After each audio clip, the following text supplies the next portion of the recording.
गंगा मैया का ये पवित्रता मंदिर हर की पेड़ी ब्रह्मकुंड है। भगवान श्री राम जी की रामचरितमानस से पावन चर्चा श्रवण कर रहे थे। आपने कथा में सुना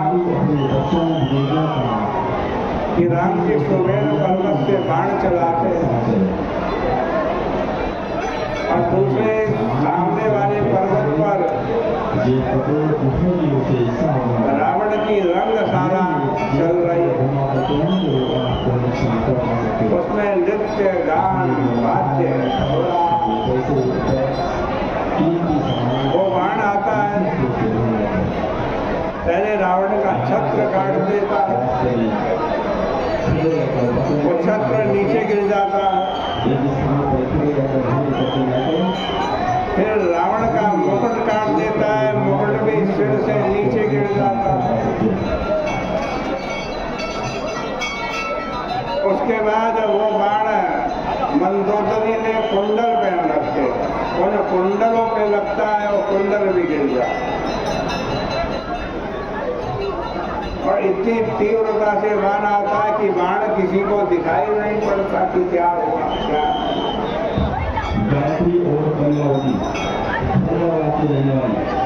मंदोदरी बड़ी आशंकित है।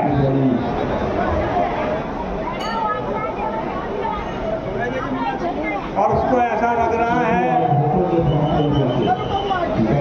कि ये बड़ा भारी अपशकुन है।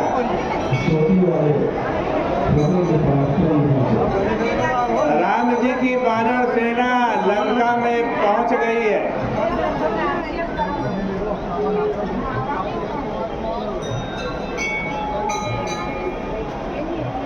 आपको पहले ही बताया रावण ये सब नाटक क्यों कर रहा है।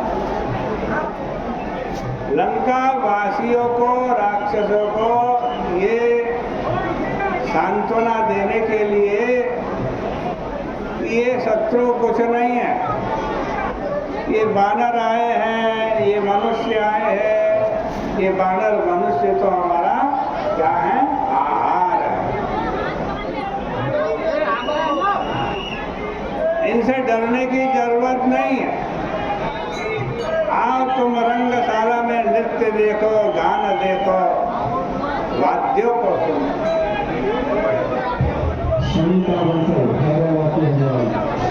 लेकिन जब छत्र कट कर गिर जाता है, मुकुट के कट करके गिर जाता है और मंदोदरी का कुंडल भी गिर जाता है, तो मंदोदरी ही नहीं सारे राक्षस चिंतित। वो सोचते बड़ा अपशकुन हो गया। उनको ऐसा लगता है मानो वो सत्ता परिवर्तन होने वाला।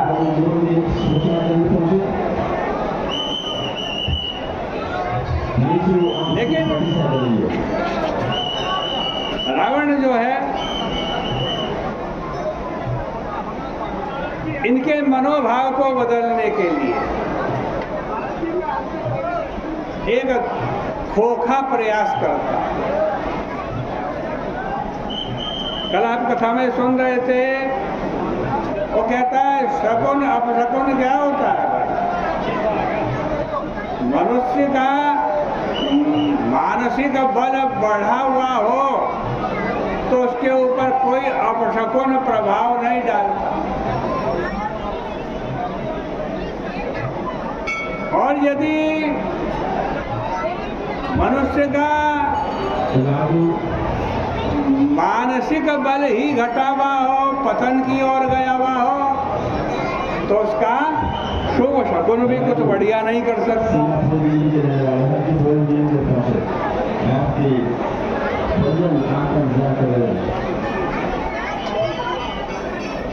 मन का जो बल है, मन का जो उत्साह है, रावण सबको समझाता है कि उससे बड़ा शुभ शकुन कुछ नहीं है।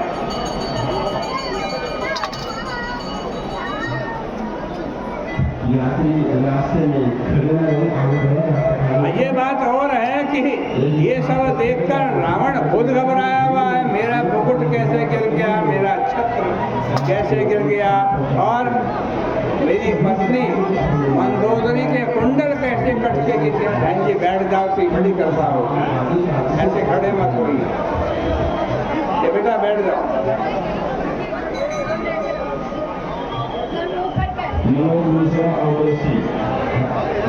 रावण स्वयं भी अपने अंतर मन में ये जो कुछ हुआ है इसको अपशकुन ही मानता।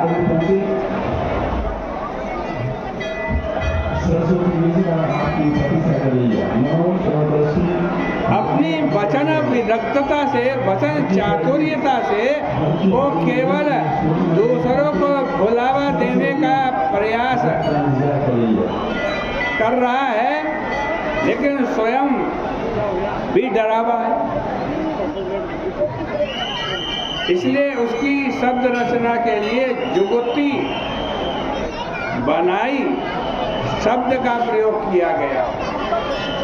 दस मुख देखी सभा भय पाई, दस मुख देखी सभा भय पाई, विहसी वचन कह जुगति बनाई, विहसी वचन कह जुगति बनाई, सिरों गिरे संतत शुभ जाई, सिरों गिरे संतत शुभ जाई, मुकुट परे कस असगुण नाही।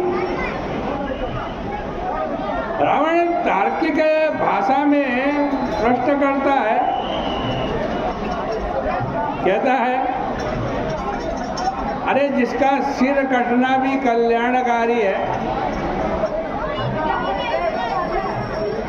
सिर कटना भी जिसका कल्याणकारी सिद्ध हुआ है, उसका मुकुट गिरना अपशकुन कैसे हो सकता।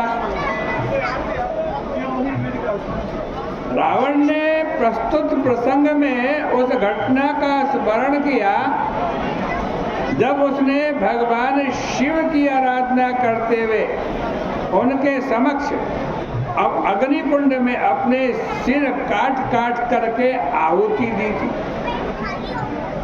और परिणाम स्वरूप उसे नए सिरों की उपलब्धि और लंका का वैभव प्राप्त हुआ।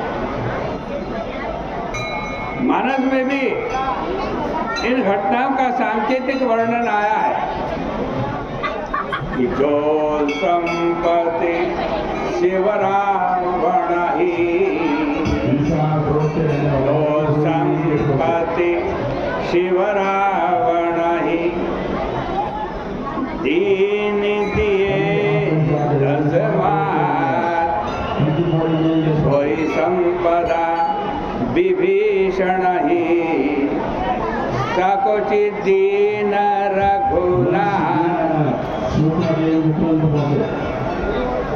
जो संपत्ति भगवान शंकर जी ने रावण को 10 सिर काटने के बाद दी, वही संपत्ति भगवान श्री राम विभीषण को बड़ा संकोच पूर्वक देते हैं। मैं विभीषण तेरे को कुछ दे ही नहीं पाया।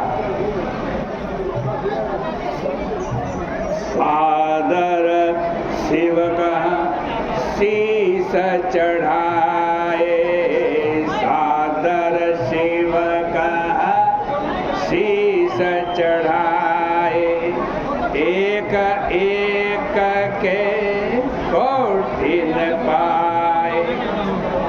रावण यह सिद्ध करना चाहता है कि दूसरों के लिए सिर गिरना मृत्यु हो सकती है, किंतु मेरे लिए तो वह अमरता और वैभव का प्रतीक है। अतः मुकुट और छत्र का गिरना भी विजय सूचक जान पड़ता है। ये रावण की बात है, लेकिन वास्तविकता क्या है, मंदोदरी क्या कहती है, इसकी चर्चा कल के प्रसंग में करेंगे।